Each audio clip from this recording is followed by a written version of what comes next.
Alrighty, guys. Good morning to you all, or I should say good afternoon if you are on the East Coast here. It's about lunchtime here, Central Time for us, August 17th, 2025. I hope you guys are doing well. If you guys can't hear still, I sound horrible. I've been battling this cold, allergies, whatever this is for the last 5 days now, doing everything I can to get rid of it. It's still here, so you're going to deal with a groggy mesomat for the next couple of days until this is done and out of here. But I do have a hurricane update for you guys on Erin here. Also, the new AOI that we got issued last night, as well as a severe weather update for you guys today. We are going to have a live stream this afternoon as well, and tonight we'll do 2 live streams today. I wasn't going to do I was able to do 2 of them yesterday. I was going to do a third one last night, but we weren't able to just because I wasn't feeling that great. So here is Hurricane Erin this afternoon here. Still a Category 3 hurricane. It did go through an eyewall replacement cycle. It's just now finishing that cycle up. We are expected to see Erin strengthen back to a Cat 4 later on this evening and this afternoon. Could go a little bit higher than that potentially as well. We'll see what happens as this storm continues to move northwest. It is on a northwest track, so we eventually will start to see that pull fully north here over the next 24 hours here.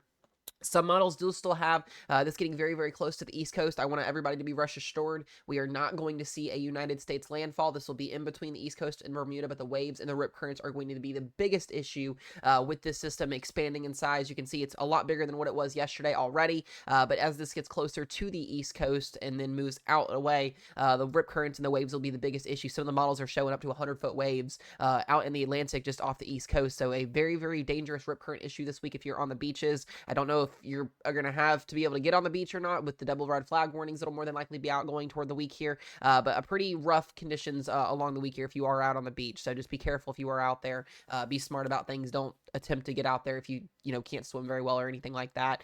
We are seeing some tropical storm warnings as well for the Turkish Islands here as well, just outside of the Bahamas here. Haven't quite yet got anything yet for the Bahamas this morning or this afternoon, but that may in fact happen later on. Florida, rest assured, you're not going to be seeing any impacts from this other than the waves. The East Coast, mostly the waves. Could see some tropical storm force winds potentially if our far western track scenario verifies and we get this closer to North Carolina. But once again, not making a landfall, but we could see with this storm being so massive, some tropical storm force wind probabilities kind of increase along the outer banks going toward the beginning of this week. So we'll keep you guys updated on that. But here's that satellite imagery this morning. At one point this morning, we had a double eye wall that still has yet to shed the eye wall from yesterday. So we're still kind of waiting for this process to happen. So it may be strengthening again over the next couple of hours here. We'll keep you guys updated on that. Here's also the latest shortwave portions or what it looks like on the long wave view here. You can see very, very bright cloud tops there starting to re-get its new eye wall together here as well. We haven't seen a new eye pop out yet out of this, but more than likely that will happen later on this afternoon. But a larger storm is the bigger thing this morning, and that's going to lead to more major impacts in terms of rip currents and the waves going to the beginning of next week. We'll talk about what the forecast is for this here in just a moment. I also want to show you guys this. This is our new AOI that we are watching here. Let me flip the screen back so you guys can see what we're looking at. This is the latest area that we are watching after Erin. We do have that new 20% chance of a tropical system developing the next 7 days. The European ensemble support, the Icon does, and as well as the GFS ensemble support. It's just when does it strengthen, what does it develop into, and where does it go? Once again, we're back to the stages of here we go trying to figure out what's going to happen with this next wave. The GFS model wants a major hurricane slamming into the east, or not into the East Coast, but into the Southeast/East Coast late next weekend into the following week. I'm not buying that right now because we don't have a named storm. We don't have really anything to go off of other than a tropical wave right now, so that scenario is really kind of an outlier right now. We do have most of the ensembles showing the MDR, or where this wave moving into the MDR here, giving us a better chance at this maybe taking an Erin track or going out to sea. I will mention this now to you guys. We'll talk about this in the stream today as well. If Erin continues to kind of sit and move very slowly over the East Coast, it could leave a weakness in our ridge for next week. We've kind of talked about this a lot this week as well, kind of looking into the future here and what our next wave could do. But if that weakness is there, it could actually pull our next name system out to sea if that does in fact happen. But a lot of the ensembles do support this moving closer to like Puerto Rico and eventually closer to the United States. So that's over 7 days out. We'll talk more about that. Right now, we're going to look in the short term. Not expecting any rapid development with this wave like Erin, but as we get closer toward the end of next week, we could start to see some tropical depression or tropical storm potential get going with this wave here, depending on where it tracks and, if it touches land or goes over any areas that are impacting that. So we'll talk about that here as we go throughout the week here. Like I said, rest assured, not anything too crazy right now, but this is that wave we're watching. And then we're also watching another wave after that as well. There'll be multiple waves coming off as we enter peak hurricane season. Here is the latest National Hurricane Center update. We do still have that 10% blob out here. This should be going away here here soon. I'm still shocked that they have it out there. Mostly after tomorrow, the conditions for this little wave up here that's only got a 10% chance of developing off the East Coast will pretty much diminish because Erin will be moving over that path, and there will be nothing to, develop over top of that. So Erin, we'll get to that here in just a second, but this is the new AOI that we talked about yesterday afternoon. They got issued a 20% chance of this developing in the next 7 days. I expect this to go up. We'll probably see this go 30 and then 40, and then, as we get closer to the end of the week, going higher as we know the confidence for a named storm. But we got to watch these systems very, very closely. We're not saying we're going to get a hurricane or anything yet going toward the East Coast or anything because the ensemble spread is so significant. We don't have a named storm yet to go off of, but just like Erin, we're going to watch this. We'll keep you guys updated, but I do always get more concerned when we do have these AOIs that are out here in the main development region because most times than not, they do come toward the United States. So we'll keep you guys updated on that if anything changes. Here's the latest update from the 11 o'clock advisory this morning on Erin. This is sustained at a Cat 3, 946 millibar pressure reading here. We probably will see that pressure bobble today as we see that strengthening process happen again. Like I said, expected to become a Cat 4 later on tonight again, and then weaken after tomorrow going into Tuesday and into Wednesday as this goes up between the Bermuda and East Coast areas there. Here is the latest cone from this morning here.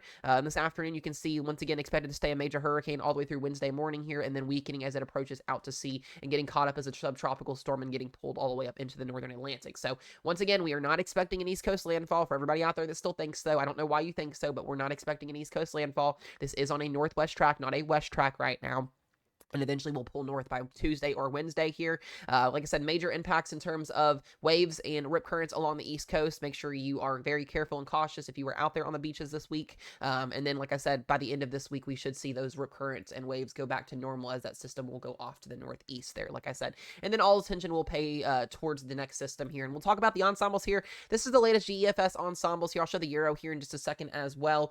You can see most of the ensembles, if not all of them here, are showing a out to sea curve. We're not seeing any ensembles support a landfalling system on the East Coast. So once again, why people think that just boggles me.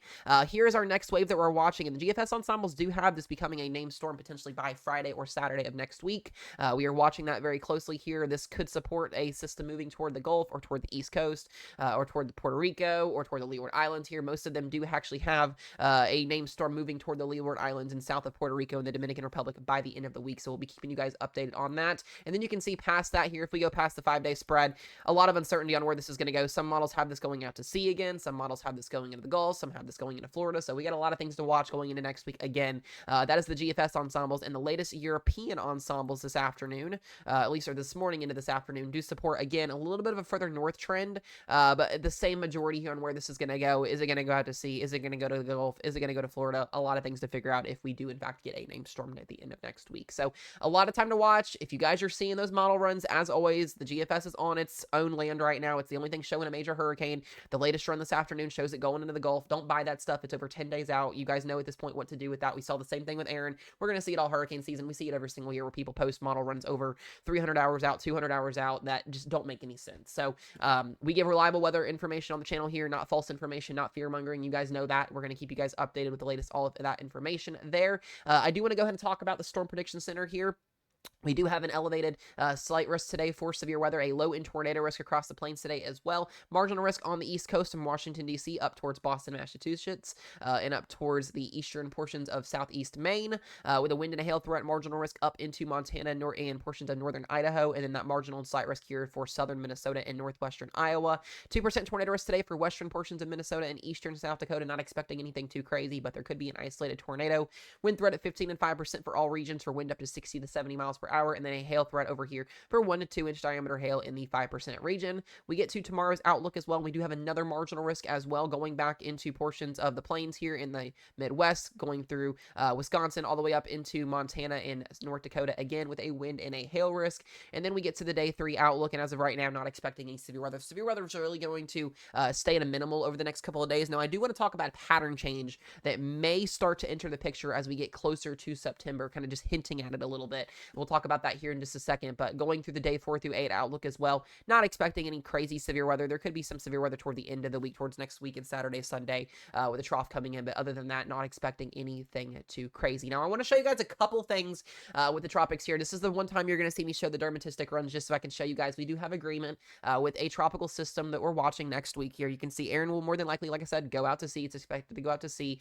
We are going to be watching this tropical wave entering the Leeward Islands by Friday. Not quite showing up there. It doesn't doesn't look super, super aggressive like it's been over the last couple days. The GFS kind of backing down a little bit here, going toward the Euro, going toward the Icon in terms of a lower end system towards most of the week here, and then maybe strengthening as we get toward the end of next weekend as it gets closer to the United States, if that's the case. But that's by Saturday here, a tropical depression or storm potentially near Puerto Rico or the Leeward Islands by Saturday here. We also look at the European model run from last night, I should say, because the afternoon one hasn't updated yet. There goes Erin out to sea with a little bit closer impacts toward the east, and then you can see a tropical depression or storm by Sunday, also taking an Erin path and then going out to sea. So a little bit of model discrepancy, or I should say a lot of model discrepancy on how this is going to affect. The European model likes that ridge breaking down and leaving another weakness for this next system to go out to sea. The GFS doesn't see that and keeps it further to the south.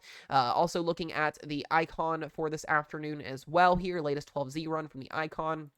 Also kind of following in the GFS footsteps, you can see the Hurricane Erin going out to sea, and then a tropical depression or storm developing by Saturday or Sunday next week over near the Leeward Islands, Puerto Rico, in the San Juan area. So we'll be keeping you guys updated on this. Like I said, we got some good time to watch this. If you're on the East Coast and in the Gulf, you need to be prepared regardless. You guys know this.